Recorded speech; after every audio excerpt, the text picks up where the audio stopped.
बंगाल में, आसाम में वो ये हवा खड़ा कर सकते हैं कि बांग्लादेश से लोग आके यहाँ पे ठहरे। हमारा संविधान गवर्नमेंट को कोई ऐसा कानून बनाने की इजाज़त नहीं देता है जो डिस्क्रिमिनेटरी है, और यही वजह से है कि इस कानून को सुप्रीम कोर्ट में चुनौती दी गई है। बांग्लादेश से, पाकिस्तान से, अफगानिस्तान से कोई पीड़ित आदमी आता है तो उसमें हमको भारत में उनको लेने में क्या आपत्ति है? तो इस वक्त में आर्कियोलॉजिकल सर्वे ऑफ इंडिया की जो फाइंडिंग है वो सबूत नहीं है, वो तो कोर्ट में तय होगा कि जो चीज़ उन्होंने निकाली है वो क्या है।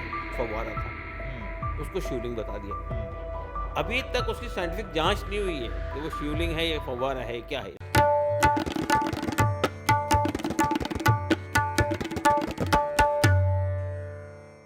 आपको याद होगा बीजेपी या एनडीए की जो दूसरी सरकार 2019 में बनी, आते ही दो कानून जो बने जिस पर बहुत प्रदर्शन हुआ सड़क से लेकर के सोशल मीडिया तक। पहला कानून था नागरिकता कानून, इसे सीएए कहते हैं, और दूसरा कृषि कानून। सीएए में जब कानून बना था तो आपको पता है सड़क से लेकर संसद तक हंगामा हुआ था। दिल्ली का, बम्बई में, बिहार में, हर जगह सड़कों पर प्रदर्शन हुआ था। आपको यहाँ शाहीन बाग का आंदोलन याद होगा महिलाओं का, जो कि इतिहास में दर्ज हो गया। और उसके बाद अब तक जो सीएए यानी सिटीजनशिप अमेंडमेंट एक्ट जो पास हो चुका था, लागू नहीं हुआ है।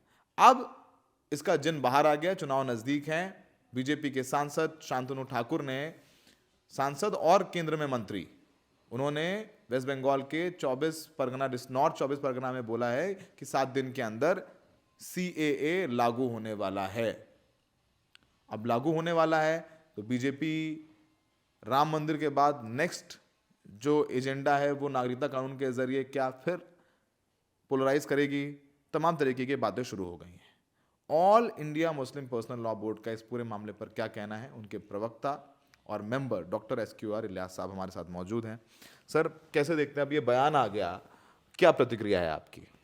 देखिए, सीएए का कानून तो मंजूर हो गया था, उसकी जो गाइडलाइंस नहीं बन पाई थी अब तक के। तो अगर आप हिमांशु साहब ये कह रहे हैं कि हम उसको लागू करने वाले हैं, हमारा उस पर सिर्फ एक ही ऑब्जेक्शन है सीएए कानून पर। वो ऑब्जेक्शन ये है कि वो डिस्क्रिमिनेटरी है। हमारा संविधान गवर्नमेंट को कोई ऐसा कानून बनाने की इजाज़त नहीं देता है जो डिस्क्रिमिनेटरी हो, और यही वजह से है कि इस कानून को सुप्रीम कोर्ट में चुनौती दी गई है। अब तक के सुप्रीम कोर्ट ने उस पर शुरुआत नहीं की है, लेकिन वो बहरहाल सुप्रीम कोर्ट के अंदर पेंडिंग है। ये कहना कि जो लोग पाकिस्तान से, बांग्लादेश से और आपके अफ़गानिस्तान से आएंगे, अगर वो हिंदू हो, क्रिश्चियन हो, पारसी हो, जैनीज़ हो, बुद्धिस्ट हो, तो उनको नागरिकता मिलेगी, लेकिन मुसलमान आएगा तो उसको नहीं मिलेगी। तो हमारा मानना ये है कि हमारे पड़ोस में म्यांमार भी है। म्यांमार से इतनी बड़ी तादाद में वहाँ से रोहिंग्या मुसलमानों का वहाँ से पलायन हुआ है। वो बांग्लादेश में ठहरे हुए हैं, कुछ लोग हिंदुस्तान में, भारत में भी आए हुए हैं। तो सवाल ये पैदा होता है कि अगर नागरिकता कानून में वो ऐसे पीड़ित लोग, अपने देश से निकाले हुए लोग अगर हमारे देश में आना चाहते हैं, तो फिर ये डिस्क्रिमिनेशन मुसलमानों के साथ क्यों है? मुसलमानों यानी इसमें अगर ये इस डिस्क्रिमिनेशन को हटा दिया जाए तो हमें कोई आपत्ति नहीं है इस कानून के ऊपर में। और ये जो प्रदर्शन हुए थे पूरे देश के अंदर, वो इसी वजह से हुए थे कि हमारे देश में ये एक डिस्क्रिमिनेटरी कानून बना है। दूसरी बात ये है कि आप जानते हैं कि एनआरसी सुप्रीम कोर्ट के गाइडलाइन में या सुप्रीम कोर्ट के डायरेक्शन में आसाम में हुआ। 19 लाख लोगों की नागरिकता के ऊपर सवाल खड़ा हुआ। 19 लाख में से 13 लाख नॉन मुस्लिम्स हैं, यानी हिंदूज़ हैं, और 6 लाख मुसलमान हैं। अब इनकी परेशानी ये है कि आपने तो एक हवा खड़ा किया था कि बांग्लादेश से बहुत बड़ी तादाद में मुसलमान आ गए हैं और आसाम में सेटल हैं, लेकिन जब आपने सुप्रीम कोर्ट की निगरानी में ये पूरा एनआरसी का काम किया वहाँ पे, तो आपको पता चला कि वहाँ पे तो 13 लाख हिंदू निकल आए। तो अब हिंदुओं ने ये इशू खड़ा किया बीजेपी के सामने कि साहब ये क्या है, आप तो कह रहे थे आप मुसलमान आए और इतनी बड़ी तादाद में हिंदुओं को आपने ले लिया। तो ये जो नागरिकता कानून लाया है, ये असल में चोर दरवाजे से इन लोगों को वापस लेने के लिए लाया गया है। मेरा कहना यह है कि अगर बांग्लादेश से, पाकिस्तान से, अफगानिस्तान से कोई पीड़ित आदमी आता है तो उसमें हमको भारत में उनको लेने में क्या आपत्ति है? कोई आपत्ति नहीं है। लेकिन अगर आप उसमें उस कानून में मुसलमानों का नाम भी जोड़ दें, कोई मुसलमान भी आता है, और म्यांमार को भी जोड़ दें और तमिलनाडु को भी जोड़ दें, इसलिए तमिलियंस भी बड़ी तादाद में आए हैं वहाँ से, श्रीलंका से, हाँ श्रीलंका से।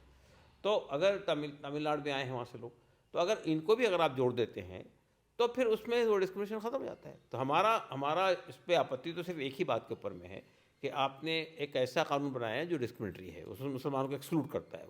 ठीक है। अगर ये लागू करती है सरकार, तो फिर all India Muslim personal law board क्या करेगा?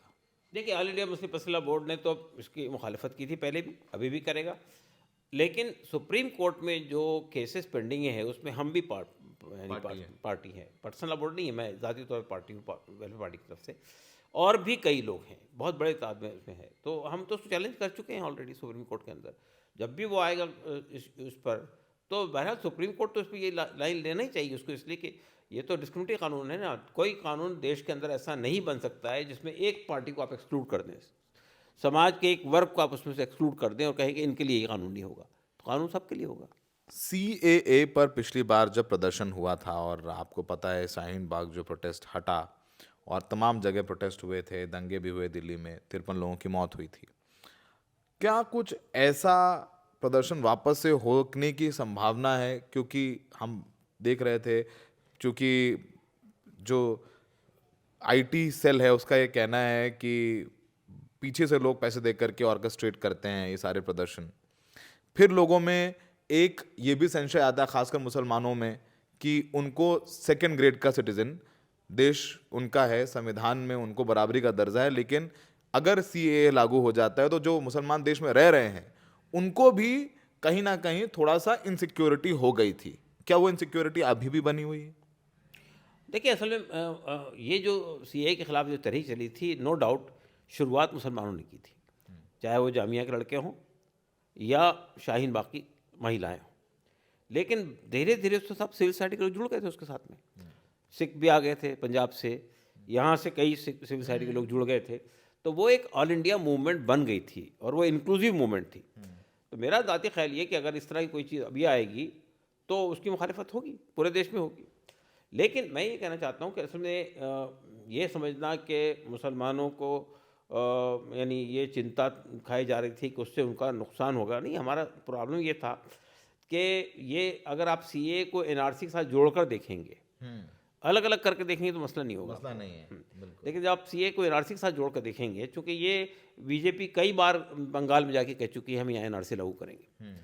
तो NRC लागू करने का मतलब यही है कि वो ये समझते हैं कि बंगाल में, आसाम में वो ये हवा खड़ा कर सकते हैं कि बांग्लादेश से लोग आके यहाँ पर ठहरे। लेकिन ये बात गलत है और हर आदमी जानता है कि 1951 में पहली बार NRC हुआ था आसाम में। उसके बाद से ये सिलसिला चलता रहा। 71 में बांग्लादेश की लड़ाई के अंदर भारत ने उसको सपोर्ट किया था, मुक्ति बाहिनी को, और जी। हाँ, और बांग्लादेश आज़ाद हुआ था। उस मौके पे बहुत बड़ी तादाद में आपने खुद वेलकम किया था बांग्लादेश के लोगों को बिल्कुल, इंडिया में। बिल्कुल। तो जो बांग्लादेश के लोग आसाम में थे वो पार्टीशन से पहले के लोग भी थे, इसलिए कि पार्टीशन से पहले तो सब एक ही था ना भाई। हाँ, तो एक तो वो था। दूसरी बात है कि 71 में आपने खुद इनवाइट किया था लोगों को, वो आए थे। उसके बाद हमारे यहाँ ये बात तय हो गई थी कि 1971 तक के जो आ गए वो यहाँ के नागरिक हैं। बिल्कुल। तो उसके बाद अब आप दोबारा उसको खोलते हैं, और जैसा कि अभी हुआ, तो आपने पूरे करने के बाद में भी ये देखा कि उसमें सिर्फ 6 लाख मुसलमान हैं। हमारा मानना ये है कि अगर इसी तरह का सिलसिला बंगाल में शुरू किया गया और भी जगह शुरू किया गया, तो इससे ये NRC को अगर CAA से जोड़ के देखेंगे तो NRC के लिए आप जो डॉक्यूमेंटेशन मांगते हैं वो तो ऐसा है कि कोई भी नहीं दे सकता है। हमारे यहाँ वो मुसलमान का मसला नहीं है, हिंदू, मुस्लिम, सिख, ईसाई कोई भी नहीं दे सकता इतना डॉक्यूमेंट। लेकिन CAA के जरिए हिंदू, सिख, बुद्धिस्ट उसको फिर भी एक्सक्लूड हो जाएंगे, वो एक्सक्लूड हो जाएंगे, बाहर हो जाएंगे, मुसलमान बाहर नहीं होगा। हाँ, तो ये जो मसला है यही एक उस पर मुसलमानों को है। लेकिन ठीक है, मेरा ख्याल ये कि हम सुप्रीम कोर्ट में तो चैलेंज करेंगे उसको, लेकिन हम पॉलिटिकली भी चैलेंज करेंगे। सड़क पर भी देखेंगे हम लोग? बिल्कुल, सड़क पर भी प्रदर्शन होगा। हाँ हाँ, बिल्कुल होगा। दूसरा मसला जो चर्चा में है, पिछले हफ्ते नीतीश जी के चक्कर में वो चर्चा दब गई, ज्ञानवापी मस्जिद का मामला। आर्कियोलॉजिकल सर्वे ऑफ इंडिया, पुरातत्व विभाग की रिपोर्ट आपने इलियास साहब पढ़ ली होगी, देख ली होगी। उसमें उन्होंने कह दिया है कि यहाँ मंदिर है, उसके अवशेष मिले हैं। और ASI के सर्वे के आदेश आपको पता है कोर्ट से हुए सुप्रीम कोर्ट तक बात गई। अब इस पर आगे क्या रुख होगा आप लोगों का? असल में देखिए, ASI की जो रिपोर्ट है उस पर हमारे 3 ऑब्जेक्शन हैं। पहली बात तो थी कि ये हमारा मानना ये था कि 1991 का एक्ट जो है वो ज्ञानवापी और मथुरा इन सब को प्रोटेक्ट करता है, और कोई नया केस खड़ा नहीं होना चाहिए था। और यही बुनियाद पर हमारा एक केस पेंडिंग है सुप्रीम कोर्ट में कि 91 के एक्ट के बारे में बात होनी चाहिए। दूसरा मानना ये है कि आपके इल्म में ये बात होगी कि बाबरी मस्जिद पर भी 3 बार खुदाई हुई थी वहाँ पे आर्कोलॉजिकल सर्वे ऑफ इंडिया ने, और आर्कोलॉजिकल सर्वे ऑफ इंडिया ने उस वक्त भी यही घोषणा की थी, पब्लिक में ये बात आई थी कि वहाँ से उनको पिलर बेसेस मिले हैं और एक बहुत भव्य मंदिर का नीचे से वो मिला है सब पूरा। वो रिपोर्ट सबमिट हुई। हमने सिलसिला बोर्ड ने इंडिया के टॉप मोस्ट 10 आर्कोलॉजिस्ट के ज़रिए से उसमें पार्टिसिपेट किया डिबेट में कोर्ट के अंदर, और कोर्ट ने उस पूरे गुफ्तगू के बाद उस रिपोर्ट पर कोई बात ही नहीं की। और जब सुप्रीम कोर्ट में मामला आया है तो सुप्रीम कोर्ट ने ये कहा कि आर्कोलॉजिकल सर्वे ऑफ इंडिया ने जो चीज़ें वहाँ से निकाली वो चीज़ें बाबरी मस्जिद बनने से 400 साल पहले की हैं, 400 ईयर की। तो ये जो इस वक्त में यहाँ हो रहा है आपके ज्ञानवापी में, इसका भी यही होगा हर्षण। तो इस वक्त में आर्कोलॉजिकल सर्वे ऑफ इंडिया की जो फाइंडिंग है वो सबूत नहीं है, वो तो कोर्ट में तय होगा कि जो चीज़ उन्होंने निकाली है वो क्या है। दूसरी बात ये कि देखिए अभी कुछ दिन पहले सर्वे में उन्होंने हाउस के अंदर एक फव्वारा था उसको शिवलिंग बता दिया। अभी तक उसकी साइंटिफिक जांच नहीं हुई है कि वो शिवलिंग है या फव्वारा है क्या है, इसलिए कि देखिए वो फव्वारे तो आपको हर जगह मिल जाएंगे। मैं था वहाँ पे, मैं रिपोर्ट कर रहा था, और क्योंकि वो सर्वे की रिपोर्ट जैसे ही वो फवारा, जैसे वो शिवलिंग कह रहे हैं आप लोग, फवारा कह रहे हैं, जा करके कोर्ट में तुरंत गए। मुझे याद है वो दिन याद है, और कोर्ट ने उसको पैरामिलिट्री फोर्स के अंडर में आकर के सील करवा दिया था। कोर्ट से उम्मीद है आपको? देखिए हमें लोअर कोर्ट में और हाई कोर्ट में जो कुछ हो रहा है उससे तो उम्मीद नहीं है, और हमें अफसोस है। देखिए दूसरी बात ये कि देखिए ये आर्कोलॉजिकल सर्वे ऑफ इंडिया एक प्रेस्टीजियस इंस्टीट्यूशन है, एक हमारे देश का एक बड़ा अच्छा इंस्टीट्यूशन है। ये हुकूमत के दबाव में उसको ऐसे काम नहीं करने चाहिए जिससे कि इंस्टीट्यूशन की अपनी क्रेडिबिलिटी के ऊपर में क्वेश्चन मार्क खड़ा हो जाए। एक रिपोर्ट बागी के वक्त पेश की गई थी, उसको कोर्ट ने रिजेक्ट कर दिया, उस पर बात ही नहीं की। या सुप्रीम कोर्ट ने कहा तो ये कहा कि जो कुछ भी आपने निकाला है वो 400 साल पहले का है। क्या ये आर्कोलॉजिकल सर्वे ऑफ इंडिया यही चाहता है कि यहाँ भी ऐसे ही हो? मेरा कहना ये था कि पहली बात तो ये कि ये रिपोर्ट को दूसरे पार्टी ने पब्लिक किया है, ये भी गलत है और ये कोर्ट के फैसले के ख़िलाफ़ है। कोर्ट ने आपको इसलिए नहीं दिया था कि आप उसको पब्लिक करेंगे। आप नैरेटिव भी तो बनाना है, माहौल भी तो बनाना है। माहौल कैसे बनेगा इस देश में? तो देखिए माहौल बनाना है तो हम भी ये बता रहे हैं, इससे पहले बाबरी मस्जिद के मसले में भी आपने ये बात कही थी कि वहाँ एक भव्य मंदिर मिला, आपने उसके पिलर के बेसिस भी निकाल के दिखाए थे उसमें से, लेकिन कोर्ट ने उसको रिजेक्ट कर दिया था। मेरा कहना ये कि इसका भी यही हश्र होने वाला है, ये जो रिपोर्ट यहाँ पेश कर रहे हैं। लेकिन अंत में वो जो बाबरी मस्जिद गई तो आप लोगों के हाथ से, वहाँ बना तो मंदिर ही।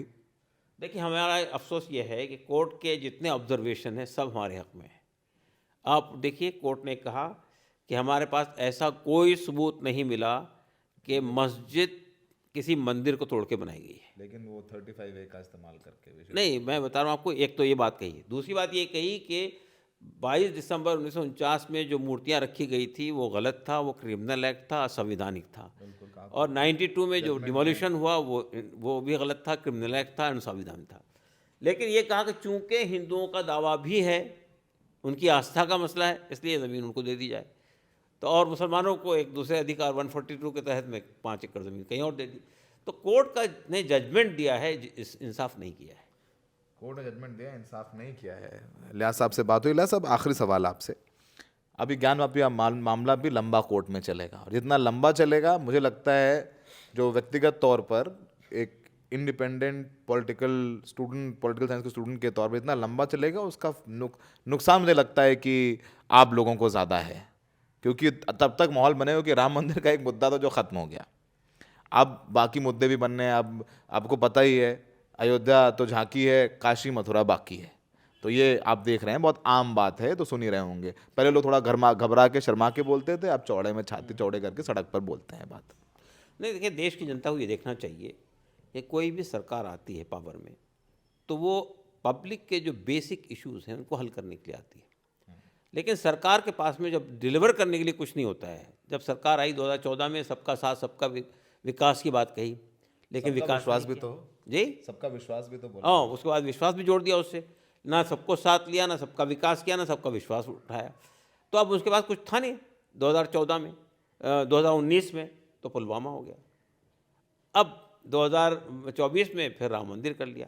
सवाल ये पैदा होता है कि देश की जनता कब तक के इससे सीए भी आ गया, सीए भी आ गया। तो देश की जनता कब तक के इस तरह के इमोशनल और सेंटिमेंटल इशूज से बहकती रहेगी, गुमराह होती रहेगी।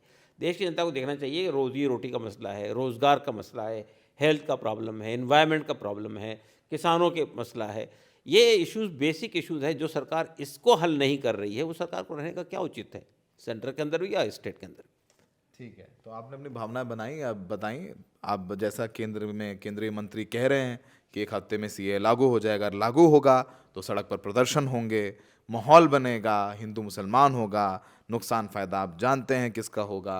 बाकी आपको पता है एएसआई रिपोर्ट में इशारा कर दिया गया है कि वहाँ पर एक मंदिर था, तो अब चर्चा बढ़ेगी। और जैसा हमने सवाल पूछा, अयोध्या तो झांकी है, काशी मथुरा बाकी है। तो अभी सड़कों पर बात होने लगी है, सड़कों पर हो रही है तो यानी घरों में भी हो रही है। तो ये चुनाव मुझे लगता है कि बहुत कुछ, राम मंदिर और इस पे आपको काशी को इंसाफ मिलना, बाकी इन तरीके की चीज़ों पर बात होगी और उसकी छाया आपको देखने को मिलेगी। फिलहाल नागरिकता कानून लागू होगा नहीं लागू होगा, इस पर एक हफ्ते बाद बात करेंगे, लेकिन केंद्रीय मंत्री ने बात कही है इसलिए हम इस पर चर्चा कर रहे हैं। सहयोगी शायन के साथ Saurabh Shukla, the Red mic.